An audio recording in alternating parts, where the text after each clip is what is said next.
ഹൈക്കോടതിയുടെ ഭാഗത്തു നിന്ന് രൂക്ഷമായ അല്ലെങ്കിൽ ഗുരുതരമായ ആരോപണങ്ങൾ ഉയർന്ന പശ്ചാത്തലത്തിൽ PS പ്രശാന്തിനെ ഇനി തുടരേണ്ടതില്ല എന്നൊരു തീരുമാനത്തിലേക്ക് CPM എത്തിയിരുന്നു. പുതിയ ആളുകളെ പരിഗണിക്കുകയാണ്.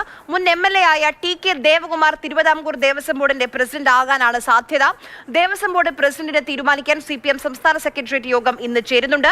ശബരിമല സ്വർണ്ണപ്പാളി വിവാദവുമായി ബന്ധപ്പെട്ട് നിലവിലെ ബോർഡിനും പ്രസിഡന്റ് PS പ്രശാന്തിനുമെതിരെ ഹൈക്കോടതിയുടെ രൂക്ഷ വിമർശനം ഉയർന്ന പശ്ചാത്തലത്തിലാണ് ഈ ബോർഡിന്റെ കാലാവധി നീട്ടേണ്ട എന്ന തീരുമാനത്തിലേക്ക് CPM എത്തിയത്.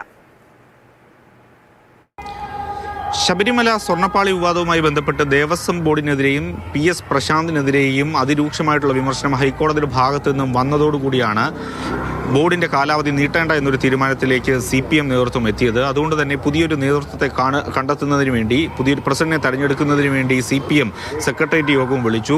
പ്രധാനമായും ഹരിപ്പാട് മുൻ MLA ആയിരുന്ന TK ദേവകുമാർ, അതോടൊപ്പം തന്നെ മുൻ MP ആയിരുന്ന A സമ്പത്ത് എന്നിവരുടെ പേരുകൾക്കാണ് പ്രഥമ പരിഗണന നൽകുന്നത്. ഇതിൽ ഒരു പേരിലേക്ക് എത്തുന്നതിന് വേണ്ടി സെക്രട്ടേറിയറ്റ് യോഗം ചേരുകയാണ്. ആർക്ക് നറുക്ക് വീഴുമെന്നുള്ളതാണ് ഇന്നത്തെ സെക്രട്ടേറിയറ്റ് യോഗത്തിന്റെ പ്രധാനപ്പെട്ട ആകാംക്ഷ. ഒപ്പം തന്നെ CPIക്കും ഒരു ദേവസ്വം ബോർഡ് അംഗത്തെ തീരുമാനിക്കാനുള്ള അവകാശമുണ്ട്.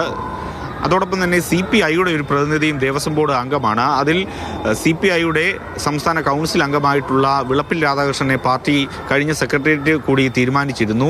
അതുകൊണ്ട് തന്നെ CPMന്റെ ഒരു നിർണായകമായ തീരുമാനം മാത്രമാണ് ഇനി ബാക്കിയുള്ളത്. ദേവസ്വം ബോർഡ് പ്രസിഡന്റ് സ്ഥാനത്തേക്ക് ആര് വരും എന്നതിൽ ഒരു ആകാംക്ഷ ഇപ്പോഴും നിലനിൽക്കുന്നുണ്ട്. പക്ഷേ ഏതായാലും നിലവിൽ പത്തനംതിട്ട ജില്ലാ ഘടകം ഒരു എതിർപ്പ് ഉന്നയിച്ചിട്ടുണ്ട്.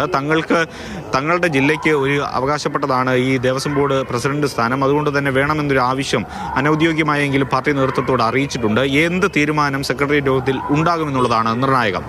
AK Stephin, Mathrubhumi news, Thiruvananthapuram.